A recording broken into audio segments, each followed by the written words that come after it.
Bueno, mi nombre es Nelly Alejandre, estoy desde la Ciudad de México. Sean todas bienvenidas a esta reunión de damas de los jueves de manera virtual y de la Iglesia Bíblica El Camino. A continuación, nuestra hermanita Yesenia Corona nos va a hablar sobre el tema de el Israel de Dios. Adelante, hermanita, que Dios me la bendiga. Gracias, hermanita Nelly, muchas gracias. Hola, buenas tardes a todas. Mi nombre es Yesenia Corona y yo les saludo desde el oriente de la Ciudad de México y es un gozo estar con ustedes esta tarde para compartir este tema tan interesante que es el Israel de Dios. Comenzamos. ¿Alguna vez has escuchado el título El Israel de Dios? ¿Conoces su significado? ¿En qué parte de la Biblia se menciona este título? Vamos a leer el pasaje que lo menciona. En Gálatas 6:16 al 15 dice, porque en Cristo Jesús ni la circuncisión vale nada, ni la incircuncisión, sino una nueva creación. Y a todos los que anden conforme a esta regla, paz y misericordia sea a ellos y al Israel de Dios. En primer lugar, hagamos un viaje al pasado. ¿Cómo vivían Adán y Eva antes de la caída? Creo que todas estarán de acuerdo en que había gozo, paz y plenitud, ya que se deleitaban de la presencia de Dios. Podían escuchar su voz sin intermediarios, podían sentir su amor en todo momento, vivían disfrutando de sus maravillas. Adán y Eva gozaban de una relación cercana y directa con Dios. En Génesis 3:8 se menciona que Dios caminaba en el huerto en el fresco del día, lo que sugiere una comunicación sin barreras entre el Creador y sus criaturas. ¿De qué nos hemos perdido, hermanas? Hoy, el pecado ha traído separación entre Dios y la humanidad, y la comunión, que antes era inmediata, requiere restauración a través de Jesucristo. Este ha sido el deseo ardiente y permanente de nuestro Dios, volver a habitar en medio de su creación. Sin embargo, debido al pecado, esto tuvo que cambiar. Pero el Dios que nos creó y que tanto nos ama ha trazado desde siempre un plan de redención para volver a tener la relación cercana entre Dios y su pueblo. Escudriñemos las Escrituras en orden cronológico para entender este plan, analizando también el llamamiento de Dios. En Génesis 12, 1 al 2 dice, pero el Señor había dicho a Abraham, vete de tu tierra y de tu parentela y de la casa de tu padre a la tierra que te mostraré, y haré de ti una nación grande, y te bendeciré y engrandeceré tu nombre, y serás bendición. Observa, el Señor pidió a Abraham que se apartara y le hizo una promesa. En Génesis 17, 4 al 6 dice, he aquí mi pacto es contigo, y serás padre de muchedumbres de gentes. Y no se llamará más tu nombre Abraham, sino que tu nombre será Abraham, porque te he puesto por padre de muchedumbres de gentes, y te multiplicaré en gran manera, y haré naciones de ti, y reyes saldrán de ti. ¿Notaste cómo ahora ha sellado su promesa con un pacto? Sigamos escudriñando, pues, ahora toca entender cómo fue el llamado de Isaac. En Génesis 26, 2 al 4, dice, y se fue Isaac a Abimelech, rey de los filisteos, en Gerar, y se le apareció el Señor y le dijo, no desciendas a Egipto, habita en la tierra que yo te diré, habita como forastero en esta tierra, y estaré contigo y te bendeciré, porque a ti y a tu descendencia daré todas estas tierras y confirmaré el juramento que hice a Abraham tu padre. Multiplicaré tu descendencia como las estrellas del cielo y daré a tu descendencia todas estas tierras y todas las naciones de la tierra serán benditas en tu simiente. ¿Notaste cómo a Isaac también le pide que salga, que viva como extranjero y le hace una promesa? Pero además confirma en él el pacto que hizo con su padre Abraham. Vayamos ahora a entender cómo fue el llamado de Jacob. En Génesis 35, 10 al 11, dice, y dijo Dios, tu nombre es Jacob, no se llamará más tu nombre Jacob, sino Israel será tu nombre. Y llamó su nombre Israel. También le dijo Dios, yo soy el Dios omnipotente, crece y multiplícate. Una nación y un conjunto de naciones procederán de ti y reyes saldrán de tus lomos. ¿Te das cuenta? Es aquí donde por primera vez el Creador da nombre a su pueblo y dice Israel, así lo llamó. Ahora hagamos una pausa para entender que las palabras hebreas que se nos han traducido como conjunto de naciones son Kahal Goim, que pueden traducirse como reunión de gentiles, lo que nos ayuda a entender que también nosotras estábamos contempladas en estas promesas. Una vez que hemos entendido esto, continuamos con la historia. El pueblo de Israel se multiplicó rápidamente en Egipto, cumpliendo la promesa de Dios a Abraham de hacer de su descendencia numerosa. Con el paso del tiempo, esto preocupó a los egipcios. Un nuevo faraón llegó al poder y vio a los israelitas como una amenaza. Así que para controlar a los israelitas, los egipcios los sometieron a trabajos forzados y a esclavitud. Sin embargo, al cumplirse los 430 años del tiempo de la promesa, Dios llamó a Moisés para liberar a su pueblo de las manos de Faraón. Analicemos el llamamiento de Moisés. En Éxodo 3 al 7, luego el Señor dijo, he visto muy bien la aflicción de mi pueblo que está en Egipto. He oído su clamor por causa de sus explotadores. He sabido de sus angustias y he descendido para liberarlos de manos de los egipcios y sacarlos de esta tierra hacia una tierra buena y amplia, una tierra que fluye leche y miel, donde habitan los cananeos, los hititas, los amorreos, los fereceos, los gibitas y los jebuseos.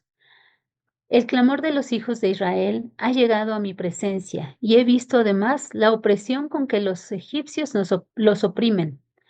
Por lo tanto, ven ahora, que voy a enviarte al faraón para que saques de Egipto a mi pueblo, a los hijos de Israel. Hermana, todos sabemos que esto se cumplió. ¿Y quiénes salieron de Egipto? No solo los descendientes de Abraham, Isaac y Jacob, sino una multitud de extranjeros con ellos que se unieron al pueblo. Esto lo puedes ver en Éxodo 12 al 38. Y luego de ser liberado en el mes tercero de la salida de Egipto, Israel llegó al desierto del Sinaí. Éxodo 19, 3 al 6 nos dice, y Moisés subió a Dios y el Señor lo llamó desde el monte, diciendo, así dirás a la casa de Jacob y anunciarás a los hijos de Israel. Vosotros visteis lo que hice a los egipcios y cómo os tomé sobre las alas de águilas y os he traído a mí. Ahora pues, si dieres oído a mi voz y guardares mi pacto, vosotros seréis mi especial tesoro sobre todos los pueblos, porque mía es toda la tierra, y vosotros me seréis un reino de sacerdotes y gente santa. Estas son las palabras que dirás a los hijos de Israel. Amada, date cuenta de que el Padre nos entregó sus mandamientos, selló el pacto matrimonial y nos hace ahora una promesa como pueblo, ya no como una sola persona. Ahora habla en plural, pidiendo obediencia y prometiendo a cambio que seremos su especial tesoro y que seremos reino de sacerdotes y gente santa. Después de celebrar este pacto matrimonial, Moisés subió por 40 días al Sinaí. Dios le entregaría las tablas de piedra, los 10 mandamientos, pero antes de dárselos, leeremos en Éxodo 25, 8 al 9. Y harán un santuario para mí, y habitaré en medio de ellos. Conforme a todo lo que yo te mostré, el diseño del tabernáculo y el diseño de todos sus utensilios, así lo haréis. Este pasaje nos marca lo que sucedió después del evento de Shavuot, donde el pueblo es convocado para recibir las instrucciones para la construcción del Mishkan o tabernáculo. Lamentablemente, estando en el desierto, Israel cayó en idolatría, adorando a un becerro de oro. Rompimos el pacto matrimonial, cometiendo infidelidad, y una vez más Elohim perdonó y mostró su amor y misericordia por medio de este pasaje. Éxodo 35:1. Moisés convocó a toda la congregación de los hijos de Israel y les dijo: Estas son las cosas que el Señor ha mandado que sean hechas. Con estos ejemplos hemos analizado la idea de que, desde el principio, el Israel de Dios se vincula con la noción de que la verdadera identidad espiritual no depende de la nacionalidad, sino de la fe en Dios. Esto se amplía en el Nuevo Testamento, donde se habla de un pacto renovado, abierto a todos los pueblos por la fe en Jesucristo. En Romanos 2:28 al 29 dice: Porque no es judío el que lo es exteriormente, ni la circuncisión es la que se hace exteriormente en la carne, sino que es judío el que lo es en el interior. Y la circuncisión es la del corazón, en espíritu, no en letra. La Biblia destaca la verdadera identidad espiritual que trasciende las fronteras étnicas nacionales. En Gálatas 3 se refuerza la idea de que la pertenencia al Israel de Dios se basa en la fe y la relación con Dios, mas no en el linaje físico. Gálatas 3:28 dice: Ya no hay judío ni griego, ni hay esclavo ni libre, no hay varón ni mujer, porque todos vosotros sois uno en Cristo Jesús, y vosotros sois de Cristo. Ciertamente, linaje de Abraham sois y herederos según la promesa. La importancia de entender nuestra identidad espiritual radica en que esta comprensión define quiénes somos en relación con Dios y cuál es nuestro propósito en su plan divino. Esto se desarrolla en varios aspectos. Podríamos empezar reconociendo nuestra verdadera ciudadanía. La Biblia nos enseña que, como creyentes en Cristo, nuestra ciudadanía principal no está en este mundo, sino en el cielo.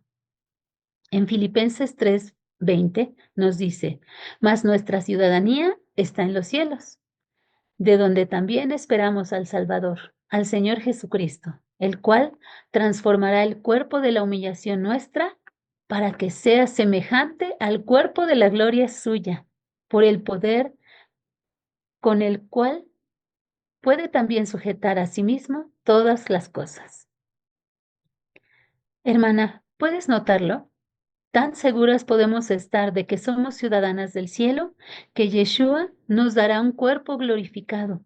No seremos más susceptibles a corrupción. Pura gracia, mi hermana.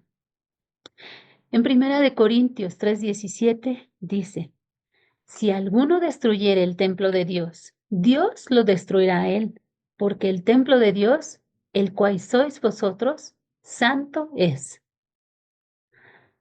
¿Habías reflexionado en esto? ¿Y tú ya estás cuidando tu templo? ¿Te estás esforzando cada día más por mantenerlo limpio? ¿O piensas que porque nos darán un cuerpo glorificado, ya no necesitas cuidar de este?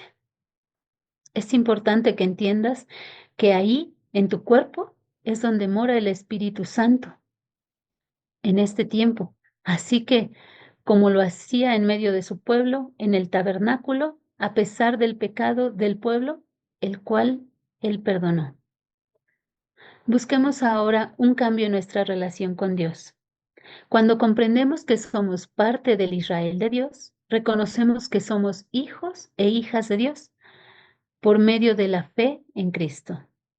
En Gálatas 4:6 al 7 reafirma: Y por cuanto sois hijos, Dios envió a vuestros corazones el espíritu de su Hijo, el cual clama: Abba, Padre.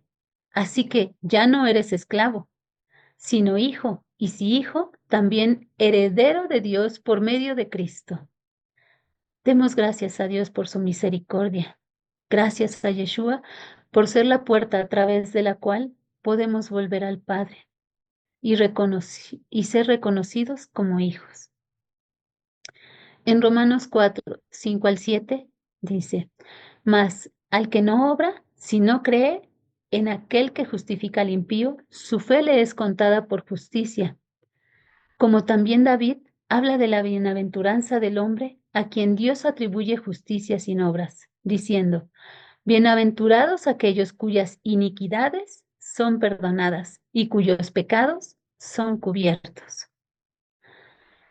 Este versículo enfatiza que Dios justifica al impío, es decir, al pecador, no por sus buenas acciones, sino por su fe en Él. No es el esfuerzo humano lo que nos hace justos delante de Dios, sino nuestra confianza en su misericordia y en su obra de redención a través de Cristo. Analicemos el sentido de la pertenencia y unidad. Ser parte del Israel de Dios nos da un profundo sentido de comunidad con otros creyentes.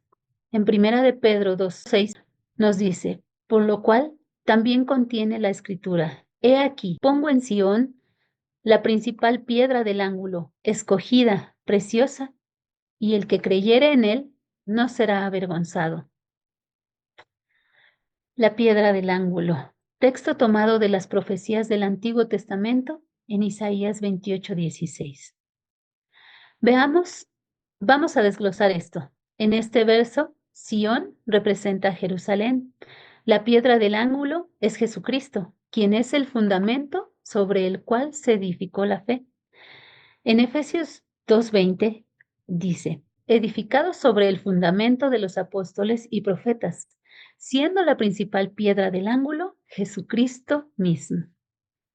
Jesús no es cualquier piedra, sino la escogida por Dios para traer salvación y reconciliación con Él.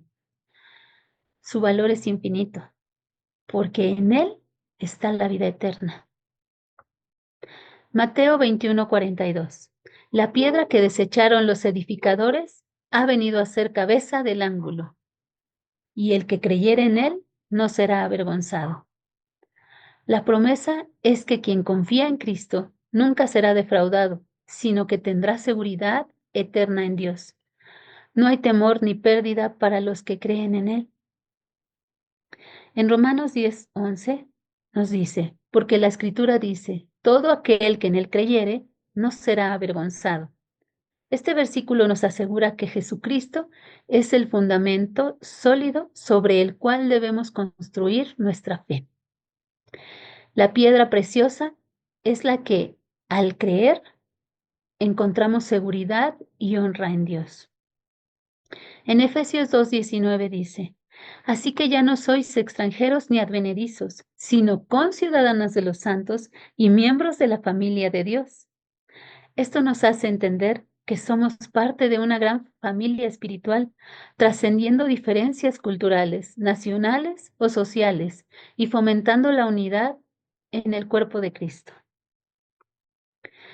Pensemos en que tenemos un llamado a vivir conforme a nuestra nueva identidad. Como parte del Israel de Adonai, estamos llamados a reflejar el carácter de Dios en nuestras vidas. En 1 de Pedro 2:9 al 10 nos dice, mas vosotros sois linaje escogido, real sacerdocio, nación santa, pueblo adquirido por Dios, para que anunciéis las virtudes de aquel que os llamó de las tinieblas a su luz admirable. Vosotros, que en otro tiempo no erais pueblo, pero que ahora sois pueblo de Dios, que en otro tiempo no habíais alcanzado misericordia, pero ahora habéis alcanzado misericordia. Hermanas, hermoso es entender que en nosotros se cumple la profecía de Oseas. En Santiago 1:21 nos dice, por lo cual, desechando toda inmundicia y abundancia de malicia, recibid por mansedumbre la palabra implantada, la cual puede salvar nuestras almas. Esto implica en vivir de una manera santa, siendo la luz en el mundo y representando a Dios en nuestras acciones y palabras. Ahora, ahondemos en la confianza en las promesas de Dios. Al extender nuestra identidad espiritual, comprendemos que somos herederos de las promesas de Dios.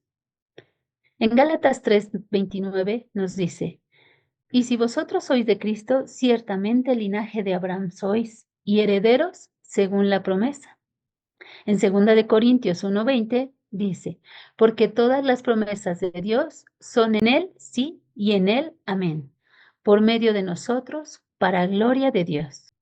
Este conocimiento nos llena de esperanza y confianza, especialmente en tiempos de dificultad, sabiendo que somos parte del plan redentor de Dios. Pensemos en que nuestra identidad en Cristo nos da claridad sobre quiénes somos. La Biblia nos enseña que nuestra identidad no está basada en la nacionalidad, sino en nuestra relación con Dios a través de Cristo. En Romanos 8:16-17 dice, el Espíritu mismo da testimonio a nuestro espíritu, que somos hijos de Dios, y si hijos, también herederos, herederos de Dios y coherederos de Cristo. Aquí se enfatiza que nuestra identidad como hijos de Dios nos hace herederos de sus promesas, sin importar nuestra nacionalidad. Nuestra identidad nos impulsa a vivir con propósito. Cuando entendemos que somos parte del Israel de Dios, comprendemos que tenemos un llamado especial. En Efesios 2:10 dice, porque somos hechura suya, creados en Cristo Jesús para buenas obras, las cuales Dios preparó de antemano para que anduviésemos en ellas. Este versículo nos recuerda que Dios nos ha creado con un propósito. Nuestra identidad en Él nos motivó a vivir conforme a su voluntad. Aquí se nos llama a vivir como representantes de Dios en la tierra, reflejando su gloria en nuestras acciones. Nuestra identidad nos mantiene firmes en las promesas eternas. Dios ha hecho promesas a su pueblo y al ser parte del Israel de Dios, podemos confiar en ellas. En Hebreos 10:23 afirma, mantengamos firme la profesión de nuestra esperanza sin vacilar, porque fiel es el que lo prometió. Este versículo nos anima a mantenernos firmes en la fe, confiando en que Dios cumplirá sus promesas. En Romanos 9:6-8 dice, no que la palabra de Dios haya fallado, porque no todos los que descienden de Israel son israelitas, ni por ser descendientes de Abraham son todos hijos, sino en Isaac te será llamada descendencia. Esto es, no los que son hijos según la carne, son los hijos de Dios, sino que los que son hijos según la promesa son contados como descendientes. Aquí se nos recuerda que la verdadera descendencia de Abraham no es física, sino espiritual, basada en la fe. Nuestra identidad nos desafía a mirar más allá de las divisiones terrenales. La Biblia nos llama a ver más allá de las diferencias humanas y a vivir en unidad como pueblo de Dios. Efesios 2:14-16. Porque Él es nuestra paz, que de ambos pueblos hizo uno, derribando la pared intermedia de separación, aboliendo en su carne las enemistades, la ley de los mandamientos expresados en ordenanzas, para crear en sí mismo de los dos un solo y nuevo hombre, haciendo la paz, y mediante la cruz reconciliar con Dios a ambos en un solo cuerpo, matando en ella las enemistades. Este pasaje nos muestra que en Cristo las divisiones entre judíos y gentiles han sido eliminadas y todos somos parte del pueblo de Dios. En Colosenses 3:11, donde no hay griego ni judío, circuncisión ni incircuncisión, bárbaro ni escita, siervo ni libre, sino que Cristo es el todo y en todos. Nuestra identidad nos une en Cristo, sin importar nuestras diferencias culturales o sociales. Analicemos ahora el título La Iglesia de Dios. El término eclesía proviene del griego y se traduce como iglesia. En el Nuevo Testamento, su significado literal es los llamados fuera, derivado de las palabras griegas ek, fuera, y kaleo, llamar. Este término tiene un profundo significado espiritual y teológico en el contexto bíblico. Se puede traducir también como la congregación de los llamados fuera.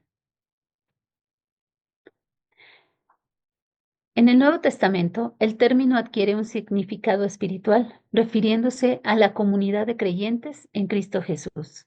Veamos, por ejemplo, su uso en el Nuevo Testamento. La eclesía se utiliza para describir tanto la Iglesia universal como las congregaciones locales de cristianos. Algunos ejemplos se incluyen en Mateo 16 al 18. Jesús dice, edificaré mi iglesia, eclesía, y las puertas del Hades no prevalecerán contra ella. Aquí, la iglesia se refiere al cuerpo universal de creyentes. En Hechos 14:23, y constituyeron ancianos en cada iglesia, y habiendo orado con ayunos, los encomendaron al Señor en quien habían creído. Pablo y Bernabé nombraron ancianos para ellos en cada iglesia o eclesía, refiriéndose a congregaciones locales. Veamos ahora las implicaciones de esto. La eclesía no es una reunión social, sino una comunidad llamada por Dios para vivir en relación con Él y cumplir su misión. Algunos aspectos clave se incluyen en la identidad espiritual.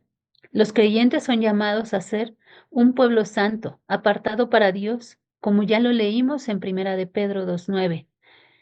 La unidad en Cristo.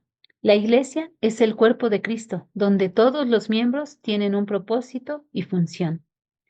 En Efesios 4 al 6 nos dice, un cuerpo y un espíritu, como fuisteis también llamados en una misma esperanza de vuestra vocación, un Señor, una fe, un bautismo, un Dios y Padre de todos, el cual es sobre todos y por todos y en todos.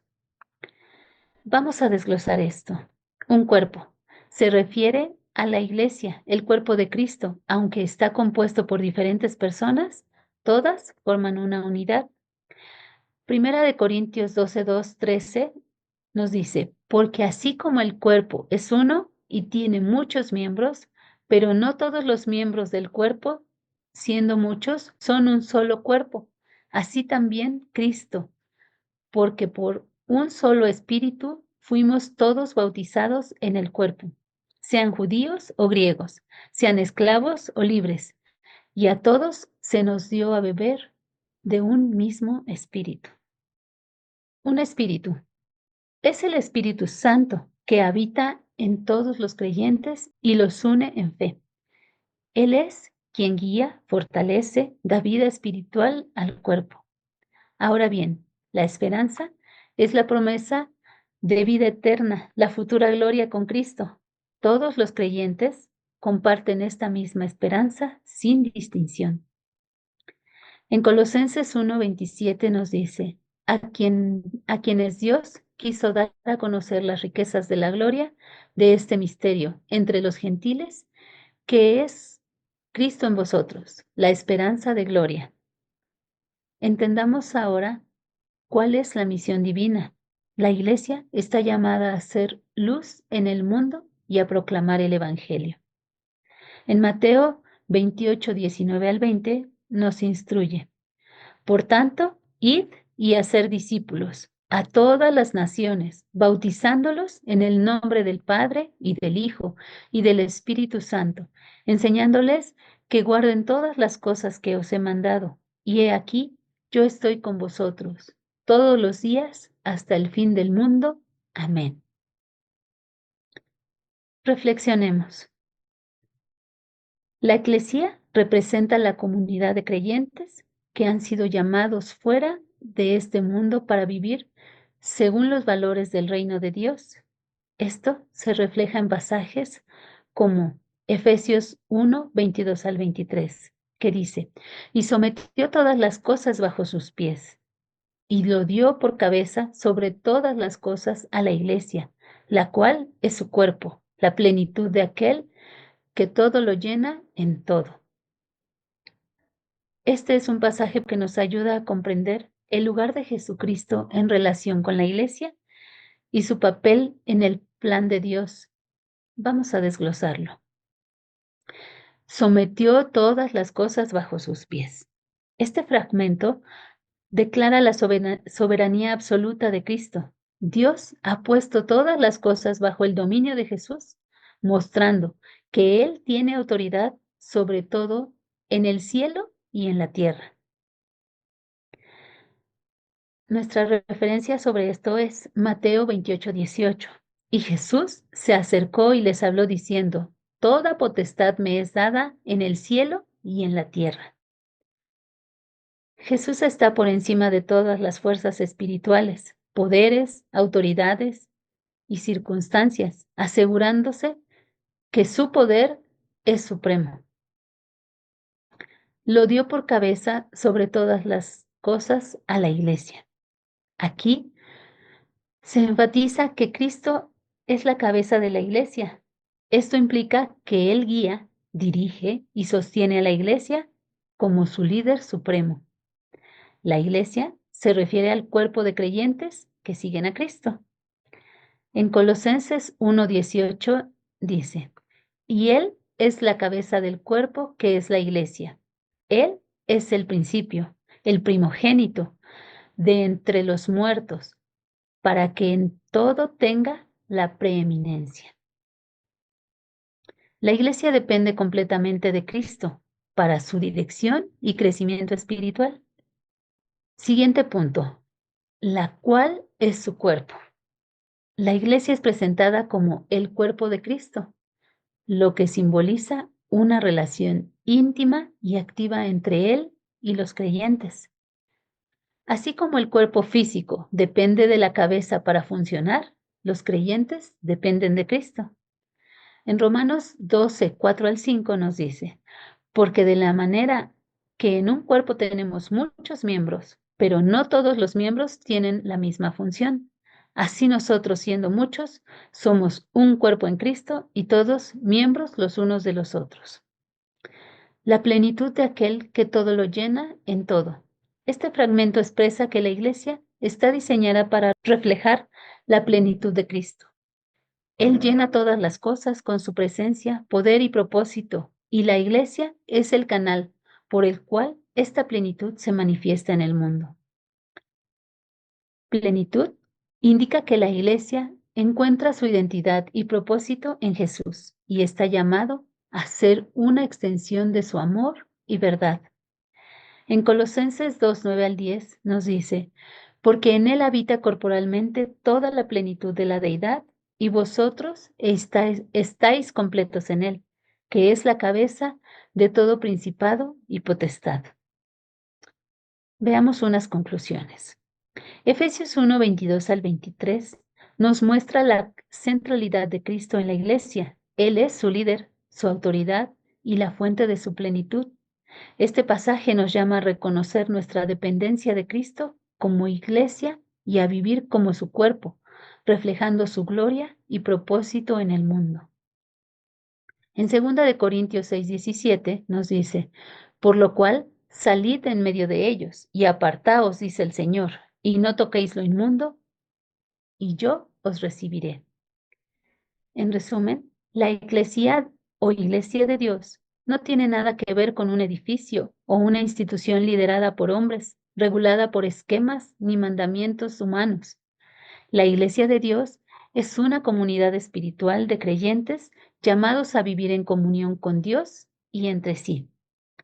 ¿Cómo nos explica la Biblia lo que no es la Iglesia de Dios? En Apocalipsis 2:5-6 dice: Recuerda, por tanto, de dónde has caído, y arrepiéntete, y haz las primeras obras, pues si no, vendré pronto a ti, y quitaré tu candelero de su lugar, si no te hubieres arrepentido. Pero tienes esto, que aborreces las obras de los nicolaítas, las cuales yo también aborrezco. Hermana, ¿te gustaría que Dios quite la luz que te ha dado para alumbrar a otros por no darle el uso honroso? Veamos ahora nuestras conclusiones generales. Nuestra identidad como parte del Israel de Dios nos da la claridad sobre quiénes somos en Cristo. Nos impulsa a vivir con propósito. Nos ayuda a mantener nuestra esperanza firme en las promesas de Dios y nos desafía a ver más allá de las divisiones terrenales, así como abrazar nuestra verdadera identidad. Como ciudadanos del reino de los cielos y miembros de la familia de Dios, estamos llamados a vivir en fe, reflejar su gloria y confiar en su fidelidad. Entender nuestra identidad espiritual nos ayuda a vivir con una perspectiva eterna, priorizando lo que tiene valor duradero y no solo lo material o temporal. Nuestra identidad espiritual nos acerca a una relación personal e íntima con Dios, en lugar de una relación ritual y legal. El Israel de Dios es la Eclesía, ciudadanos llamados fuera por gracia y misericordia, apartados del mundo, para vivir en santidad, en obediencia a sus mandamientos, marcando una diferencia entre las otras naciones y el Israel de Dios, siendo portadores de la fe, misericordia y amor que Yeshua nos enseñó, caminando siempre detrás de sus pasos, sin movernos ni a la derecha ni a la izquierda, siendo luz que ilumina sobre toda la oscuridad, esforzándonos cada día más hasta alcanzar la estatura del varón perfecto. ¿Cómo nos explica la Biblia lo que sí es la iglesia de Dios? En Deuteronomio 4, 5 al 6 nos dice, mirad, yo os he enseñado estatutos y decretos, como Jehová mi Dios me mandó, para que hagáis así en medio de la tierra en la cual entráis para tomar posesión de ella. Guardadlos, pues, y ponedlos por obra, porque esta es vuestra sabiduría y vuestra inteligencia ante los ojos de los pueblos, los cuales oirán todos estos estatutos y dirán, ciertamente, pueblo sabio y entendido, nación grande es esta. En Apocalipsis 14:2 nos dice, aquí está la paciencia de los santos, los que guardan los mandamientos de Dios y la fe de Jesús. Por tanto, ahora que ya entendimos lo que es ser parte del Israel de Dios, te invito a reflexionar sobre todo lo que hoy hemos aprendido hasta hallarte llena de gozo, de gratitud al entender que la misericordia de nuestro Creador es eterna, que su amor es tan grande que no descansará hasta vernos convertidos en todo aquello que Él nos prometió, que su amor sigue siendo fiel, que podemos perseverar, pues ya somos sus hijas, ya somos su pueblo, ya somos el Israel de Dios, pues hemos sido escogidas para ser luz. Un día fuimos llamadas y desde entonces hemos sido lavadas, moldeadas, purificadas y preparadas para ser portadoras de su evangelio. Hemos sido elegidas para honrarlo, obedecerle, ser como Él y ser luz que ilumina a todo aquel que se halla en oscuridad.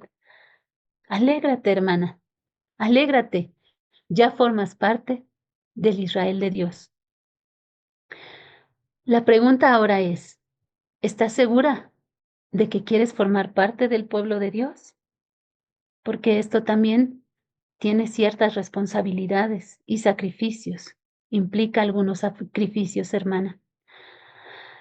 Hagamos una última reflexión acerca de cómo podemos ser parte de este pueblo.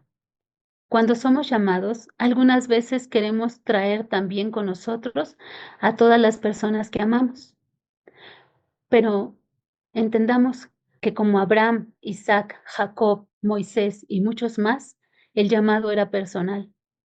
Y algunas de nosotras, como es mi caso, nos aferramos a querer traer a los que amamos, retrasando nuestro andar. Entendamos que cada quien tiene su tiempo en el plan de Dios y que debemos aprender a soltar, porque a veces nos aferramos hasta hacer que Dios tenga que hablarnos fuerte y decir, te estoy llamando a ti. Así que aprendamos a soltar y a respetar los tiempos de Dios para cada uno y a obedecer cuando somos llamados, porque es hermoso hallar nuestra identidad y saber que pertenecemos, que estamos en sus planes y que somos amadas.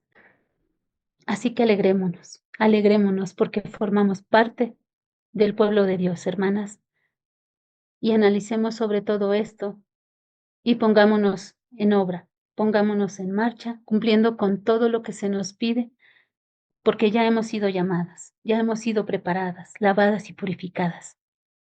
Hasta aquí se termina mi participación, hermanas. Fue un gozo servir al Señor y que el Señor me haya permitido compartir este tema con ustedes. Le agradezco a Él por este tiempo y les agradezco a ustedes, hermanas, por haberme prestado su atención. Bendiciones a todas. Muchas gracias, hermanita Yesenia. Hermoso. La verdad que a mí me hizo reflexionar mucho y pues mil disculpas si se me salieron un poco mis lágrimas, pero bueno, es como para meditar el privilegio de ser llamadas hijas, ser pueblo, que qué bendición tan grande, ¿verdad?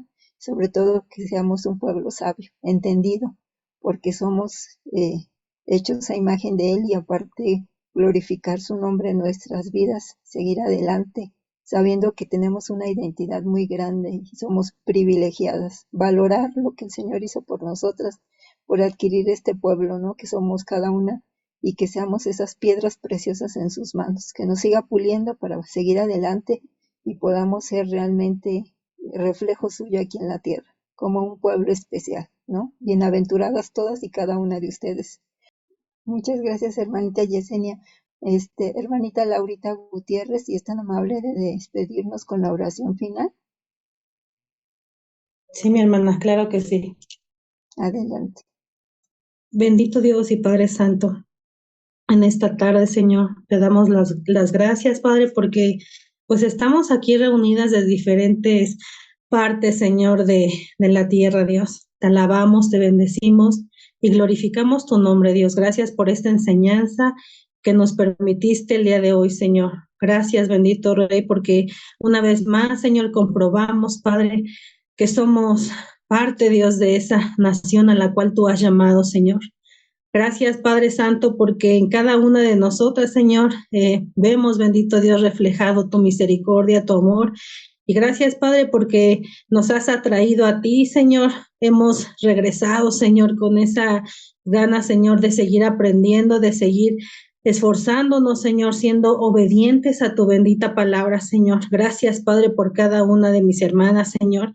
Gracias, Dios, porque hemos recibido tu bendita palabra con mucho amor, con mucho gozo, sabiendo, Señor, que somos ese Israel, Señor, ese Israel, bendito Padre, que nos está reuniendo de varias partes del mundo, bendito Rey. Te exaltamos, te glorificamos, Padre, porque tú eres el único Dios, eres el único Dios verdadero a quien seguimos, Señor, y seguiremos, Señor Jesucristo, dando gracias por las maravillas que diariamente nos das. Gracias por mis amadas hermanas, Señor. Gracias por todo lo que tú estás haciendo en nuestras vidas, Señor, y que nosotras seamos esa luz, seamos ese pueblo, Señor, obediente, Dios, que nuestro testimonio, Señor Jesucristo, te alabemos, glorifiquemos tu santo nombre, Dios. Gracias por todo lo que nos has dado. Gracias por esta linda tarde, Señor, que me permitiste estar desde el principio, Señor. Muchas gracias, Padre. Abraza a mis hermanas a la distancia, Señor, las que pudieron estar, las que no, Señor. También te pido por ellas, bendito Padre, y te doy gracias. Gracias por esta bella enseñanza. Yo sé, Señor, que nos estás preparando todavía más y más para seguir conociéndote, Dios. A ti la gloria, a ti la honra, a ti el honor y el poder por siempre, Señor Jesús. Amén.